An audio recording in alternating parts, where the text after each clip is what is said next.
മഹാനായ ആദരവായ പ്രവാചകൻ നബി മുഹമ്മദ് മുസ്തഫ സല്ലല്ലാഹു അലൈഹി വസല്ലമ തങ്ങൾ ഇസ്റാഉ മിഅ്റാജ് നടത്തിയല്ലോ.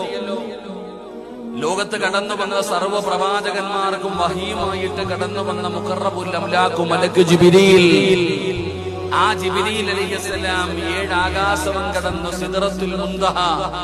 ആ 7 ആകാശവും കടന്നു അതിനപ്പുറം ചെന്നപ്പോൾ ഒരു സ്ഥലത്ത് ചെന്നപ്പോൾ അല്ലാഹുവിന്റെ പ്രവാചകൻ സല്ലല്ലാഹു അലൈഹി വസല്ലമ തങ്ങളോട് ജിബ്രീൽ പറഞ്ഞു, നബിയെ, ഇനി ഒരു കാര്യം എടുത്തു വെക്കാൻ എനിക്ക് പറ്റില്ല. എനിക്ക് ഇവിടെ വലിയ വരാൻ കഴിയും.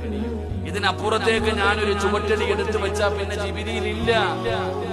എന്റെ പ്രിയപ്പെട്ടവരെ, ഇനി അങ്ങോട്ടുള്ള യാത്ര തനിച്ചാണ്.